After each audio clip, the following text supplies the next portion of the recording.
बिस्मिल्लाहिर्रहमानिर्रहीम। अस्सलाम वालेकुम। आप देख रहे हैं हालात में हुसैन चौधरी। लंदन में मुस्लिम लीग नून के अजलास में बड़े अहम फैसले जो हैं वो कर लिए गए हैं और फिर वो तहरीरी शक्ल में या समरी की शक्ल में या रिपोर्ट की शक्ल में वो पाकिस्तान आएंगे और फिर वो अतहादियों के साथ मुशावरत होगी। बहुत सारी चीज़ें उसमें से मंजर आम पर आ भी गई हैं और ज़ाहिर है गुफ्तगू कर रहे हैं। वहाँ भी साफ़ी बैठे हुए हैं। उनकी आज राना सनाउल्लाह साहब की, मरियम औरंगज़ेब की, यासिन इकबाल की गुफ्तगू हुई है साफ़ियों के साथ। उसमें कुछ चीज़ें उन्होंने बता दी हैं और कुछ चीज़ें हैं तो ज़ाहिर है पाकिस्तान में जब रिपोर्ट आएगी या वो समरी या वो फैसले, तो फिर जब अतहादियों के साथ गुफ्तगू हुई तब चीज़ें सामने आएंगी। और कुछ खबरें ऐसी हैं कि जो उन्होंने नून लीग ने अपने तौर पे कुछ फैसले किए हैं जिनका हुकूमत के साथ बराह रास्त उस तरह ताल्लुक़ नहीं है। वो क्या फ़ैसले हैं और क्या नवाज शरीफ जो हैं वो पाकिस्तान के लिए अपनी बीमारी के बावजूद सऊदी अरब जा रहे हैं और क्या शाह सलेमान की इयादत करेंगे और कुछ ज़ाहिर है पाकिस्तान के लिए पैसों पुसों का मसला बना हुआ है ना, वो हल करने की कोशिश करेंगे। अगर जाएंगे तो उन्हें क्या पैकेज मिलेगा। अगर वो सऊदी अरब जाते हैं नवाज शरीफ, ज़ाहिर शाही ख़ानदान के साथ उनके ज़ाती मरासम भी हैं। जैसा कि जरदारी साहब ने कहा था कि शहबाज शरीफ के ज़ाती तल्लुकात हैं शाही ख़ानदान के साथ, तो ये अपने ज़ाती तल्लुकात को भी इस्तेमाल करें। तो फिर क्यों ना बड़े भाई के तल्लुकात को इस्तेमाल किया जाए। इस हवाले से खबर है। और फिर ये खबर भी अब तक लंदन से पहुंच चुकी होगी कि हुसैन नवाज के दफ्तर के बाहर से पीटीआई का एक वर्कर जो है वो पुलिस ने गिरफ्तार कर लिया। और पहली मरतबा वहाँ ये हुआ है कि जो कैदियों वाली वैन थी वो लेके आए हुए थे। बाकी तो आज पीटीआई के लोग नहीं पहुँचे थे, एक शहजादा पहुँचा था। तो उनसे पूछताछ की पुलिस ने तो पता चला कि भाई साहब इलीगल रह रहे हैं वहाँ पे पीटीआई वालों के पास काम ऐसे होते हैं। तो फिर उन्होंने पकड़ा और वैन में डाल के ले गए और कानूनी कार्रवाई को डिपोर्ट होगा और क्या होना है। और फिर जो बर्डन है हुकूमत पे माली मसाइल के हवाले से, मईशत के हवाले से, तो इसमें दीगर जो तहादी हैं वो क्या हिस्सा डालेंगे। क्या बिलावल भुट्टो जरदारी अमेरिका के दौरे पे कुछ इस सिलसिले में पाकिस्तान की मदद करेंगे। ज़ाहिर बाइडेन जो है उनके बारे में आसिफ अली जरदारी ने कहा है कि he is friend of mine, ये मेरा दोस्त है। और फिर फ़ौज को एक मरतबा फिर ये कहना पड़ गया है कि जनाब हमें सियासत में सियासतदान ना घसीटें, थोड़ी बड़ी मेहरबानी। ये एक मरतबा नहीं दर्जनों मरतबा ये बयान DGI-SPR की तरफ से आ चुका है। आज फिर जनरल फैज़ हमीद के हवाले से ख़ास तौर पे उन्होंने बात की है कि उनका नाम जो लिया जा रहा है मुख्तलिफ सियासी कायदीन के मुँह से, तो उस पर उन्होंने कुछ तफज़ात का इज़हार किया। तो क्या फ़ौज जो है इसका जो रोब व दबदबा था ये ख़त्म हो गया है। क्यों काबू नहीं आ रहे सियासतदान, वो ना इमरान खान काबू आ रहा है ना मरियम आ रही है। हत्ता के जो सबसे मुहतात हमारे लीडर हैं जिन्हें आसिफ अली जरदारी कहते हैं, उन्होंने भी ये कल बात कर दी थी। तो इस पर भी थोड़ी सी बात करेंगे, लेकिन इससे पहले हम बात करेंगे जो पीटीआई के वकील हैं अजहर सिद्दीक साहब, उनकी लाहौर हाई कोर्ट ने एक केस में सरजश की है। और ना सिर्फ सरजश की है बल्कि उन्हें ख़बरदार किया है कि अगर आइंदा ऐसे हुआ तो हम पहले आपकी वकालत का लाइसेंस मुअत्तल करेंगे और इस बाबत रजिस्ट्रार जो हैं लाहौर हाई कोर्ट के उनको हदायत भी हमने जारी कर दी हैं। और दूसरी बात उन्होंने हुकूमत को भी कहा कि हुकूमत को भी बता दें कि वो जो लाहौर हाई कोर्ट के सिंगल बेंच का जस्टिस जवाद हसन का एक फ़ैसला था कि जनाब हुक्म दिया गया था स्पीकर कौमी असम्बली को जनाब हलफ लें हमजा शहबाज से, उसके खिलाफ इंट्रा कोर्ट अपील है। वो 5 रुकनी बेंच है जो उसकी समाअत कर रहे हैं। इन्होंने कहा था ना बड़ा बेंच बनाएं। हुआ ये कि जब समाअत शुरू हुई इंट्रा कोर्ट अपील की, ये इंट्रा कोर्ट अपीलें दायर की हुई हैं उन्होंने महमूद रशीद और उनके सब्तान खान वगैरह ने, पीटीआई के 17 अरकान असम्बली जो हैं उन्होंने, पंजाब असम्बली के जो हैं। तो शाद जमील साहब ने यह कहा अजहर सिद्दीक से कि जनाब हमने आपका वीलाग सुना है। अजहर सिद्दीक साहब वकील भी हैं और वीलाग भी करते हैं वो।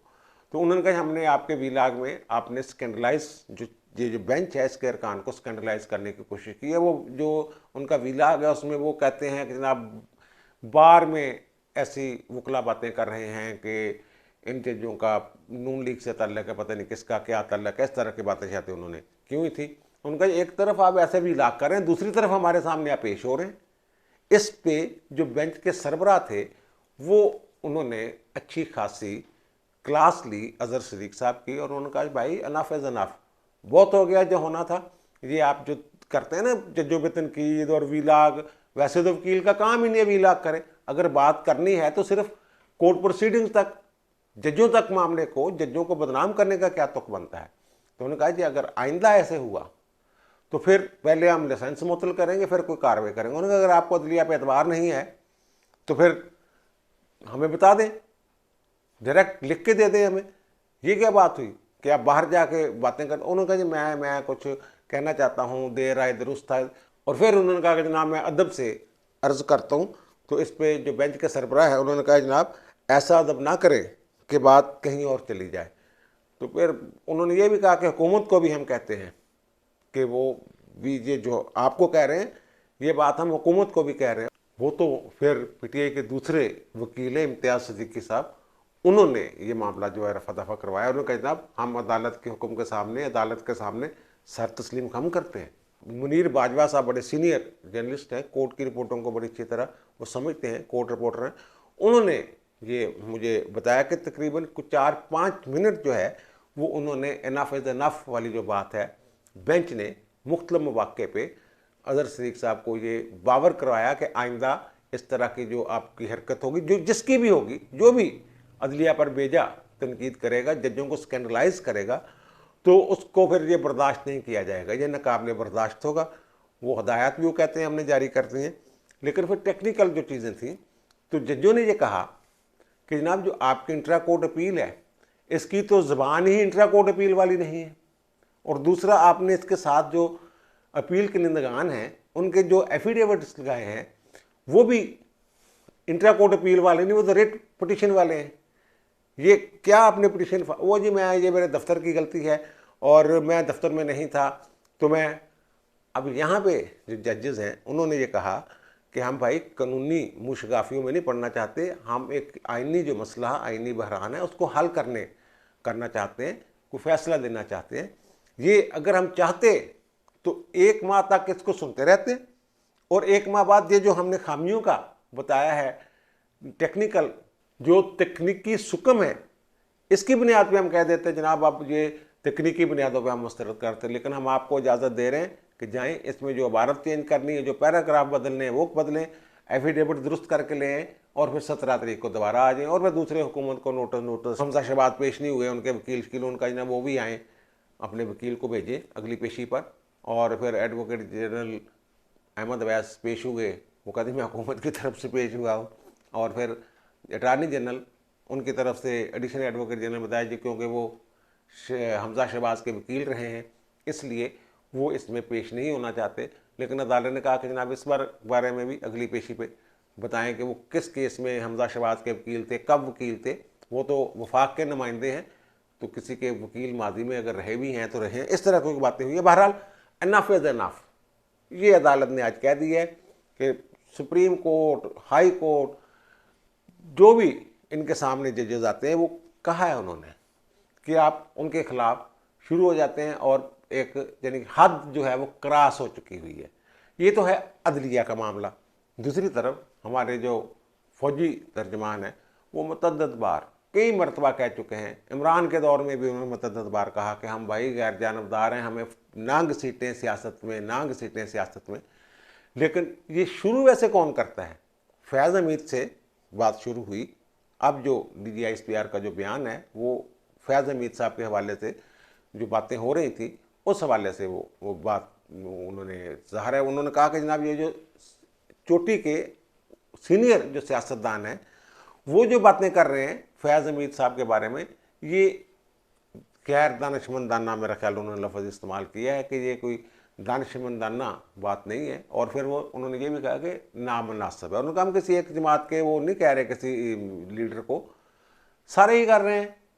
यानी कि पहले फ़ौज का तर्जमान जब कोई बात कह देता था तो वो पत्थर पे लकीर समझी जाती थी, लेकिन अब अच्छा वैसे ये इसके पीछे जो फैज़ हमीद का सहारा लेके लोग मिलाइन करते हैं, उन्होंने जब बयान दिया, गुफ्तगू की, और अब इमरान खान साहब ने फिर कह दिया जनाब वही बात, वो जलसे में उन्होंने कह दिया जनाब जो लोग साजिश को रोक सकते थे हमने उनको बताया कि हमने बड़ी मेहनत की है जनाब, पता नहीं 3 साल कितने साल, और फिर मैंने शौकत अली को भी कहा कि इनको बताएं, लेकिन हम नाकाम हो गए।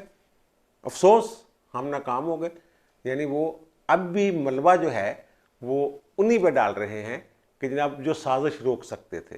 फिर वो उन्होंने मीर जाफ़र कहा, वो अब बाद में कहते हैं मैंने नहीं कहा, मैंने तो इस्तीफा सलार को का नहीं कहा था, मैंने कहा था उसको शहबाज शरीफ को। और फिर न्यूट्रल जानवर होते हैं। हर मौके पे जो DGSP आ रहे हैं, जब फौज के तर्जमान हैं, उन्होंने रोका है, लेकिन मामला रुक नहीं रहा। अब जो फैज़ अमीर साहब का जिक्र होना शुरू हो गया है बार बार, आज मरियम ने भी ये कहा है, उनसे पूछा गया कि जनाब ख्वाजा आसिफ कहते हैं कि अगर उनका नाम आया फैज़ अमीर का तो उन्होंने कहा जी मैं तो यही तो करती हूँ, हम तो फौज को तभी सल्यूट करेंगे कि अगर वो एक ऐसा बंदा जिसकी ज़ात पे कोई दाग ना हो, वो आर्मी चीफ हो, एक पेशावर सिपाही वो हो। और कल आसिफ अली जरदारी साहब, साबिक सदर साहब, उन्होंने चलते चलते कोई फैज़ हमीद के बारे में सवाल पूछा तो उन्होंने 2-3 दफ़ा पूछा कौन कौन, फिर कहा अच्छा फैज़ हमीद तो खुडी लाइन है, जिसको हम पंजाबी में खुडे लाइन लगाया। फैज़ हमीद तो बेचारा खुडी लाइन है। अभी हालांकि वो कोर कमांडर पेशावर हैं और उन्होंने कोर कमांडर पेशावर के हवाले से DGSPR ने ये भी कहा है कि बड़ी अहम कोर है, बड़ी जिम्मेदारी होती है, मोराल डिस्टर्ब होता है इस बातों से, फौज के अंदर वो गड़बड़ होती है, लोगों का वो अखलाकी तौर पे भी कुछ चीज़ें मामलात होते हैं, तो सारी गड़बड़ हो जाती है। तो ना करो ये गल्लां, थोड़ी मेहरबानी है, इंतहाई नामनासिब गल्लां ने। और फिर आपके फवाद चौधरी साहब ने जेल वाले जलसे में कहा कि जनाब घर में डाकू आ जाए तो चौकीदार गैर जानबदार नहीं रह सकता, मैं चौकीदारों से कहता हूँ कि इलेक्शन करवाएं। और यार इस हद तक खुल्लम खुल्ला फौज को मुदाखलत की दावत देना, ये आज जब उनसे सवाल पूछा गया वहाँ, तो उन्होंने फिर उसका क्या जवाब दिया, ये भी देख लीजिए कैसे वो शर्मिंदा से होके निकल गए। आपने चौकीदारों से मुलाकातें जारी रखी हुई हैं?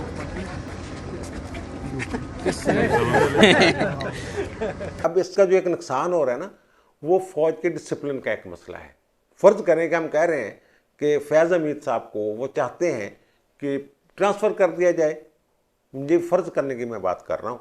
अजकल बड़े तपे हुए ने वैसे हो फौज वाले जड़े ने ना, ये ਜਿਹੜੇ बयानात ने सियासतदाना दे, इन्हों तो बाद उत्थे डिस्टर्बेंस हो जाती है। वो कहेंगे कि आप देखें सियासतदानों, जरदारी ने भी कहा कि खुडे लाइन है, मरियम ने भी कहा मतनाज़ा है, इमरान खान भी उसको अपने हाथ और कान और आंखें कहता रहा है ओपनली इंटरव्यूज़ में। और फिर अगर हम उसको तब्दील करते हैं तो फ़ौज के हवाले से, डिसिप्लिन की डिस्टर्बेंस के हवाले से बातें शुरू हो जाएंगी। ये वहाँ एक मसला ये भी बना हुआ है। अब जनाब लंदन में क्या हुआ है, लंदन में एक तो ये हुआ है कि जनाब जो राना सनाउल्लाह साहब ने बताया है, वो कहते हैं कि जनाब आइन शिकनों के ख़िलाफ़ कार्रवाई का हमने फ़ैसला कर लिया है। ये बातें मैं पिछले विलाग में, उससे पिछले विलाग, 2 विलाग में मैं बात कर रहा हूँ कि उन्होंने सख्ती करनी है अब। और मैंने ये कहा था कि 14, 15, 16 मई से ये कार्रवाई शुरू हो जानी है। उनसे पूछा गया कि जनाब उसमें इमरान खान साहब कोई गिरफ्तार करेंगे, उन्हें जिसको भी गिरफ्तार करना पड़ा हम पकड़ेंगे, लेकिन बात हम करेंगे इत्तेहादियों को एतमाद में लेके ये सारी जो कार्रवाई है शुरू होगी। और मैंने ये कहा था कि जरदारी साहब थोड़ा सा चाहते हैं कि जनाब ये गिरफ्तारियाँ ना की जाएँ, लेकिन अब वहाँ से भी कुछ ऐसे आवाज़ें पीपल्स पार्टी के अंदर से भी ये कहा जा रहा है कि जनाब नहीं, बहुत ज़्यादा हो गया है, इनफ इज़ इनफ। जो हाई कोर्ट कह रही है वही इनफ इज़ इनफ अब हुकूमत कह रही है, इन्होंने नहीं छोड़ना। अब इनको इमरान खान को भी पकड़ेंगे, सदर के हवाले से भी, वो मैंने काबीना के इजलास में भी जो उन्होंने सबवर्जन की बात की हुई है कि सबवर्ट किया है सदर ने, वो उसकी बुनियाद पे भी कुछ आगे बात जो है वो बढ़ाएंगे। और फिर वो कहते हैं कि जनाब जो मुल्क में इंतशार नहीं हम फैलाने देंगे, अफरा तफरी नहीं होगी। वो जो हम थोड़ा सा डिफेंसिव खेल रहे थे, अब ऐसा नहीं होगा। जिसका जो बनेगा हिस्सा उसमें, जो सनाउल्लाह साहब कहते हैं मरम्मत का, और इनको जूते पड़ेंगे तो ठीक हो जाएंगे, उसी की वो बात कर रहे हैं। और फिर जनाब अली मरियम ने वो फिर कह दिया कि जनाब ये जो मखलूत हुकूमत है ये थोड़े वक्त के लिए होती है, इलेक्शन ही हल है और हमें 2/3 अक्सरियत दें। इसका मतलब ये नहीं है, वो चल रहा है, तासर यही मिलता है कि वो जल्दी इलेक्शन की जो है वो हामी है। लेकिन वो ये कह रही है अगर हम फ़र्ज़ करें 1.5 साल भी पूरा कर लेते हैं तो फिर भी ये थोड़ी मुद्दत है। इसके अंदर अगर आप चाहेंगे कि जनाब हम जो पिछला गंद है सारा साफ़ करके जाएं और आपको वो रिलीफ मिले, जो मिलना चाहिए वो तो वो कहते हैं 3 साल से पहले नहीं हो सकता, वो कम से कम 3 साल लगेंगे हालात को मामूल पर लाने के लिए। ख़ास तौर पे जो मुल्क की मैशियत है उसको, महंगाई को, इन चीज़ों को मामूल पर लाने के लिए। और वहाँ वो कुछ मैशियत के हवाले से सख्त फैसलों की बात भी हुई है लंदन में कि ये करेंगे, लेकिन वो कहते हैं कि अवाम पे कम से कम बोझ डालने, फौरी तौर पे नहीं डालने। ये ना लगे कि जनाब वो गए हैं और ये आगे हैं तो उनसे बड़े ये नाहल हैं या बड़े उनसे ज़्यादा नालायक हैं। इस तरह की बातें वहाँ हुई हैं। और जो पाकिस्तान में वो इत्तेहादियों के साथ जब अपनी बात करेंगे तो बहुत सारी चीज़ें सामने आना शुरू हो जाएंगी। और दूसरी बात जो मेरी इत्तला है कि मियाँ नवाज शरीफ अपनी वो सेहत सूद का देख के अंदाज़ा अंदूजा लगा के कि मैं क्या कर सकता हूँ, अगर कि मुझे अदालतों ने नाअहल करार दिया हुआ है, मुझे सज़ाएँ हो चुकी हैं, फिर भी वो कहते हैं कि वो इस ये जिक्र करते हुए नवाज शरीफ साहब भर्रा गई उनकी आवाज़, आप दीदा हो गए कि यार मैं इस मुल्क के लिए जिसने मुझे सज़ाएँ दी, एक तरह से मैं जला वतन हूँ, बीमारी की हालत में मुल्क से बाहर बैठा हुआ हूँ, मेरी तजलील की गई, तज़हीक की गई, वो सारी बातें उन्होंने वो की। तो मैं इसके लिए करना चाहता हूँ कुछ, मुल्क के लोगों के लिए कुछ करना चाहता हूँ। तो अब ये पता ये चला है कि जो सऊदी फरमारवा हैं शाह सलमान, उनके दिल में बड़ा नरम गोशा वो पैदा हुआ है, पता नहीं शहबाज शरीफ के दौरे की वजह से हुआ है या क्या हुआ है। तो वो कुछ उन्होंने कोई पैकेज सुना है, कोई पैकेज जो है वो देने के लिए तैयार हैं, लेकिन वो पैकेज मिलेगा उस वक्त सूरत में जब नवाज शरीफ जाएंगे। और वो पैकेज क्या है कि जो मार्केट में रेट होगा तेल का, उसका 30% कम रेट जो है वो पाकिस्तान से लिया जाएगा, एक बात। दूसरी, वो इस वक्त जो हमें 1 अरब 20 करोड़ डॉलर का आधार तेल देते हैं, वो हम ले आते हैं, 180 दिन के अंदर अंदर उसको फ़रोख्त कर देते हैं, फ़रोख्त करके जो पैसे इकट्ठे होते हैं उनको दे देते हैं, और फिर 1 अरब 20 करोड़ का उनसे तेल जो है वो उठा लेते हैं। इसमें भी थोड़ा सा बढ़ावा होगा, तसी होगी, और वो 30% मज़ीद जो है वो कम पे, एक तो आधार देंगे, दूसरा 30% कम पे। और फिर ये इस तरह के इतलात भी हैं कि अगर वो सऊदी अरब जाते हैं तो फिर कतर वालों से भी वो राब्ते शाब्ते करेंगे, कतर वालों को कहेंगे भाई जी साढ़ा कुछ करो, काम बड़ा ख़राब है। क्योंकि इस वक्त तो मामला बहुत बुरी तरह गंभीर, वो अब तो ये खुल्लम खुल्ला बातें होने लगी हैं जो मैं अपने विलाग में 2-3 दिन से कर रहा था। एक तो पेट्रोल वाली बात तो मैंने कुछ दिन पहले की थी, वो तो उसको छोड़ दें। वही के ज़र मुबादला के ज़खायर जो हैं वो बस एक मुजमत से पड़े हुए हैं जो दोस्त ममालिक ने दिए हुए हैं। 4-5 अरब जो है वो हमारे दूसरे बैंकों में डॉलर, और फिर सब्सिडी में सारा कुछ जा जू रहा है, और खसारे का 100% खसारे के बजट की बातें हो रही हैं। और IMF जो है वो ये कह रही है कि जनाब 70 खरब रुपया आपने जमा करने हैं, लेकिन वो नहीं, उस तक वो जो हदफ है उस तक नहीं पहुंच पा रहे। अब ये मैं जो कह रहा हूँ कि बाकी जो है ये माली मामला ये वो सारे, इनको क्या पीपल्स पार्टी और दीगर जमातें भी कोई मदद कर रही हैं इसमें। ये 18 मई को दोहा में, कतर में IMF के साथ मुज़ाकरात हो रहे हैं। और आपको याद होगा कि अमरीकी वज़ीर ख़ारजा ने चंद दिन पहले बिलावल भुट्टो ज़रदारी को फ़ोन किया था, हमारे जो वज़ीर ख़ारजा हैं, और उनके से कहते हैं कि 45 मिनट तक बात की थी, और फिर उन्हें वहाँ कोई कॉन्फ्रेंस या सेमिनार है वहाँ आने की दावत भी दी उन्होंने, और वो जा रहे हैं। अब वो जाके वो क्या करेंगे, ये IMF जो है वो जो अमेरिका कहता है वही करता है, सच्ची बात है। और फिर जो एशियन डेवलपमेंट बैंक है ये भी उन्हीं के ताबे एक अदारा कह लें आप। तो जो एशियन डेवलपमेंट बैंक है उसने पाकिस्तान को कैलेंडर ईयर, यानी ये जनवरी से दिसंबर तक की बात मैं कर रहा हूँ, ये वो जून से जुलाई से 1 जुलाई से जून तक की बात नहीं मैं कर रहा हूँ, वो 1.5 से 2 अरब डॉलर वो फंड है वो देने के लिए तैयार हो गए हैं। वो भी ज़ाहिर है ज़र मुबादले की शक्ल में पाकिस्तानी ख़जाने में ही आना है ना, उसका इस्तेमाल कैसे होना, कब होना, ये अलग बात है।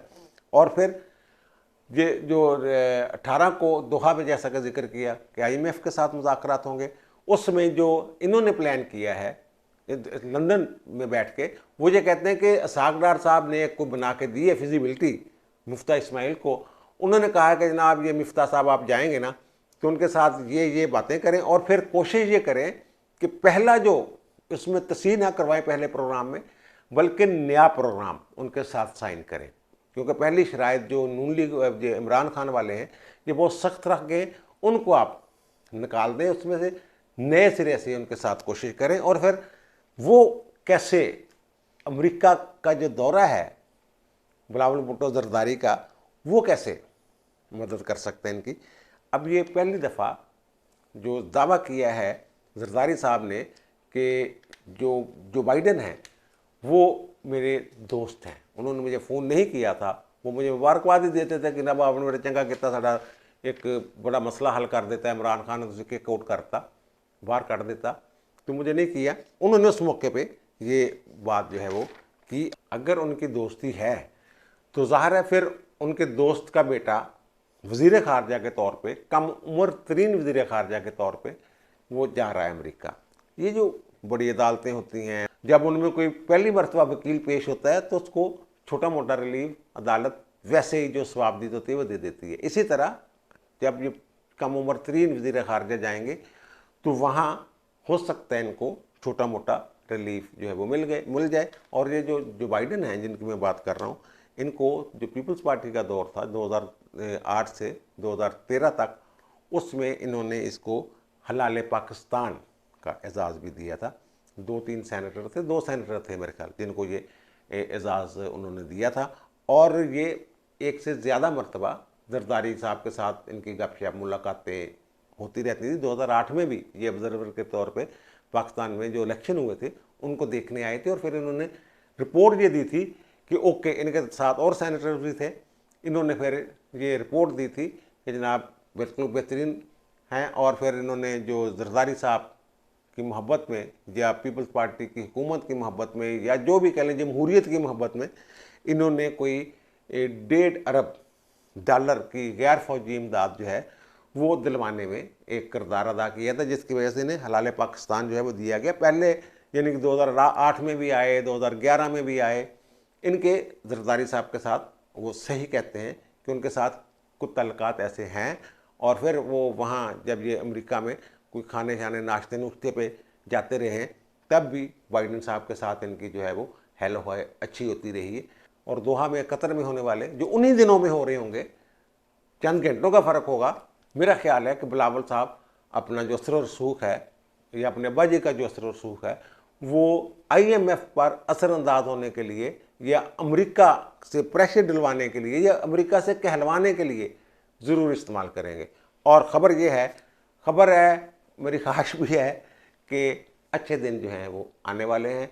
ये जो हुकूमत है, मौजूदा हुकूमत, इसने बहुत सारे लंदन में बैठ के ऐसे फैसले किए हैं नून लीग ने, और इत्तेहादियों के साथ मुशावरत में भी, जाने से पहले भी कुछ मुशावरती मामलात हुए हैं और वापसी पे भी मुशावरती मामलात होंगे।